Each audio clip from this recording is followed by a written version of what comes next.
नमस्कार मित्रांनो, परिश्रम कोचिंग क्लासेसच्या या युट्यूब चॅनलवर आपल्या सर्वांचं मी सहर्ष स्वागत करतो आहे.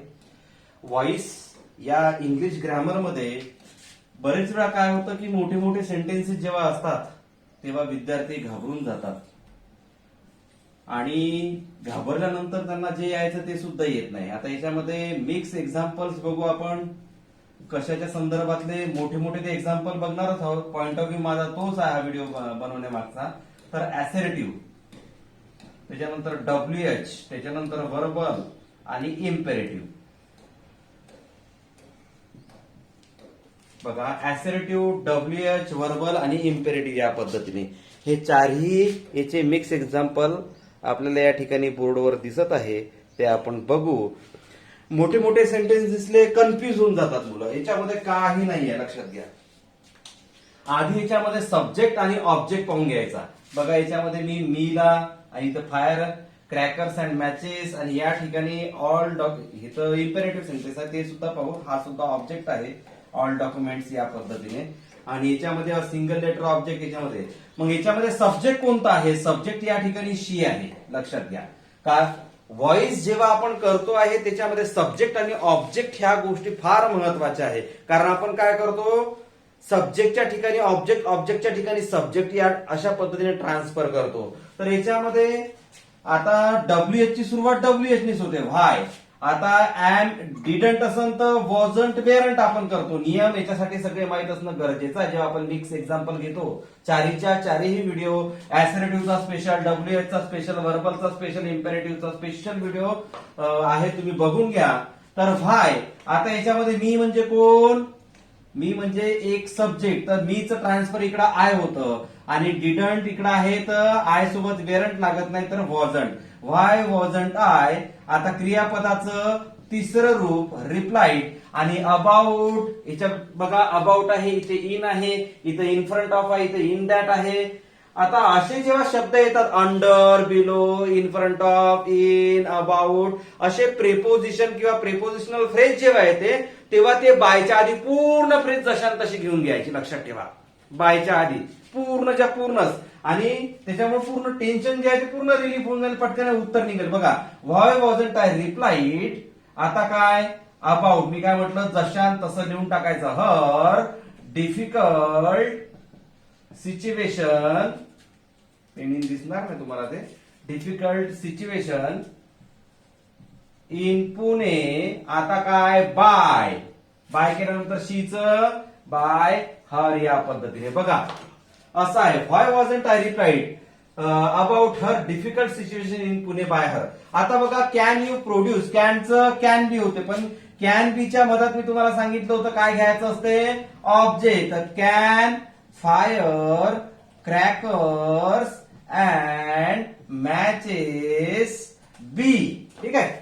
आता बी, आता काय प्रोड्यूस, याच्यात बघा हा सब्जेक्ट आहे. मग कॅन बी प्रोड्यूस झालं, इथं प्रोड्यूस घ्या, प्रोड्युस्ड.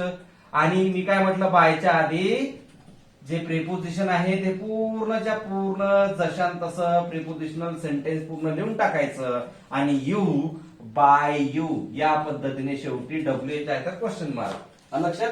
आता चेक ऑल डॉक्युमेंट्स. आता इम्पेरेटिव्ह जेव्हा असते तेव्हा लेटनं सुरुवात करतो, लेट. मग ऑब्जेक्ट घ्या, लेट नंतर लेट ऑल डॉक्युमेंट्स.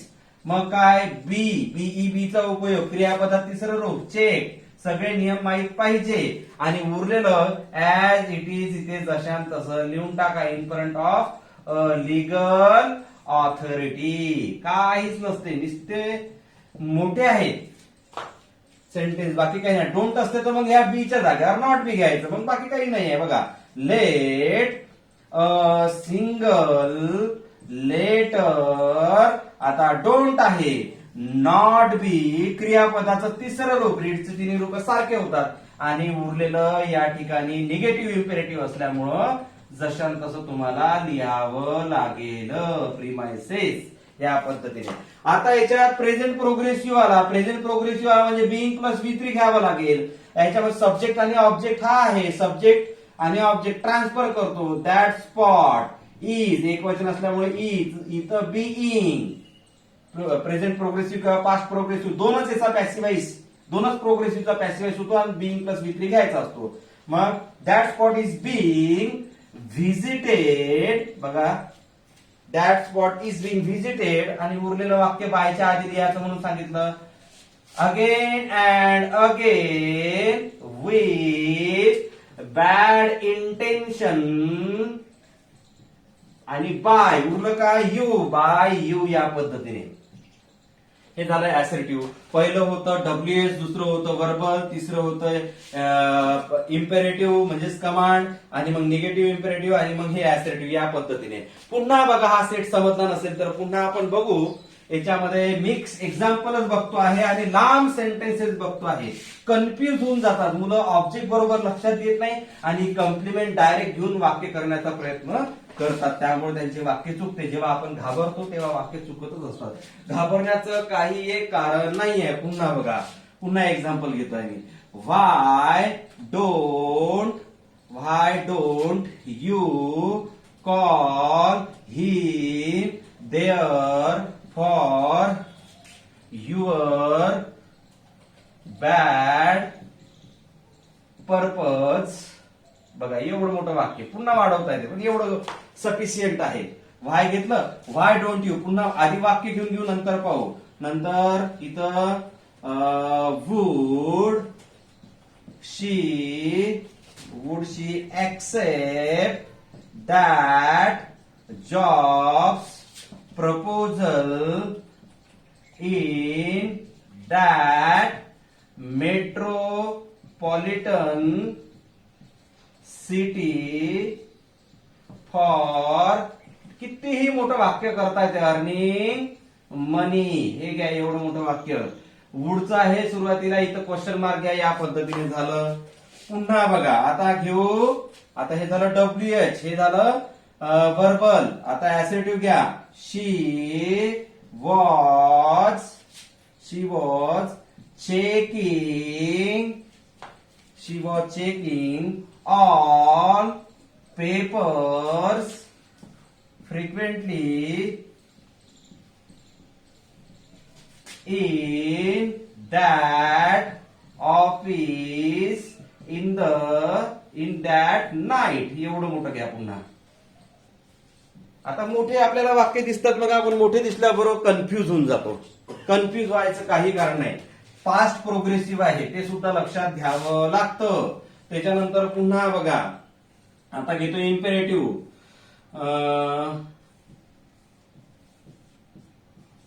रीड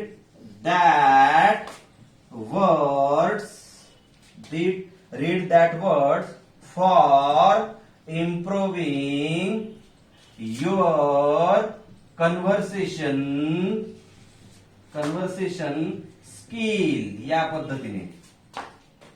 काहीच कन्फ्युज व्हायचं कारण नाही. त्याच्यानंतर don't visit that haunted place here after, या पद्धतीने. हे घ्या. आता मी काय म्हटलं तुम्हाला, मोठे वाक्य जेव्हा तुम्ही सोडवता लक्षात, तेव्हा तुम्हाला सब्जेक्ट लक्षात घ्यावा लागतो. हा सब्जेक्ट तर तुमच्या लक्षात येऊन जातं, हा सब्जेक्ट आहे म्हणून. ठीक आहे. याच्यामध्ये तर इम्पेरेटिव्ह मध्ये सब्जेक्ट यू असतो, पण तिथे दिला जात नाही. तर याच्यामध्ये आता काय आहे, ऑब्जेक्ट लक्षात घ्या. ऑब्जेक्ट हा आहे. ठीक आहे. There for your bad purpose हे कम्प्लिमेंट मध्ये जाते. याच्यामध्ये would she accept that jobs proposal, हा जो आहे तो झाला ऑब्जेक्ट. बस हे लक्षात घेतलं की झालं.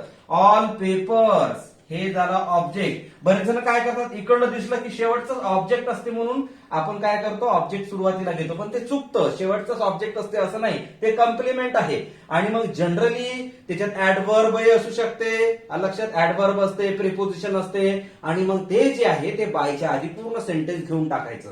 एवढ्याच वाक्याचा पहिले विचार करावा लागेल. आता व्हाय आहे तर व्हायच घ्या. डोंट आहे तर एम नॉट, इजंट, आरंट असं घेतो. हिमचं इकडे ही होते, ही घेतल्यानंतर आता काय इजंट घ्यावं लागेल. व्हाय इजंट, इकडे निगेटिव्ह वाक्य असलं की त्याचा पॅसिव्हाइस निगेटिव्ह होतो. व्हाय इजंट ही. आता कॉल्ड क्रियापदात तिसरं, व्हाय इजंट ही कॉल्ड. आता बाकी जशांत तसं. देअर फॉर, किती सोपं असते बघा. There for your bad purpose by. आता काय उरलं? By you. किती मोठं वाक्य तयार करता आलं असतं ते. आता would she accept that job proposal in that metropolitan city for the evening. आता वुड आहे, वुडचं वुड बी होते, मग त्याच्यामध्ये हा ऑब्जेक्ट टाकायचा. Would that job proposal. बघा आता be, would that job proposal be. Accept आहे, एक्सेप्टेड. आता काय मग इन दॅट ही लाईन घेऊन टाकायची. In that metropolitan city for earning money. इथपर्यंत आलो, काही नाही. आता बाय, इथपर्यंत आलो बाय. काय शीच हर. जेवढं मोठं तेवढं खोटं. शी वॉज, आता शी वॉज चेकिंग म्हणजे पास्ट प्रोग्रेसिव्ह आला. बिंग प्लस बी3 चा उपयोग करा. आता शी आहे आणि या ठिकाणी ऑल पेपर्स आहे. ऑल पेपर्स आधी घेऊन टाका. All papers being, all papers was आहे वेअर बीइंग चेक. झालं. Being check frequently in that office in that night by. काय उरलं? शीच हर. सॉरी, राईट, शीच हर. या पद्धतीने पुन्हा बघा रीड दॅट नॉवेल. मग लेटचं वाक्य घेऊन टाका ना. लेट. आता दॅट वर्ड्स हा ऑब्जेक्ट झाला. मी म्हटलं तुम्हाला आधी ऑब्जेक्ट बघा. Let that words, let that words बीईबी. मग रीड झालं वाक्य. बाकी जशान तसं. फॉर ते एक्स्ट्रा जे वाक्य दिलेलं आहे ते जशान तसं करायला आपल्याला काहीही प्रॉब्लेम नाही. म्हणून आपण मोठं वाक्य दिसलं तर आधी कन्फ्युज होऊन जातो. कन्फ्युज नाही, डोकं जागेवर ठेवायचं, मोठे वाक्य बरोबर करायचे. Let that words be read for improving your conversation skill. शेवटी फुल स्टॉप. आणि डोंट असलं की नॉट बी करतो. मग काय लेट, पुन्हा लेट घेतला आपण. लेट दॅट हॉन्टेड प्लेस हा ऑब्जेक्ट आहे. ऑब्जेक्ट आधीच पाहून घ्यायचा म्हणून सांगितलं तुम्हाला. Let that haunted place, let that haunted place. Don't आहे तर नॉट बी करायचं.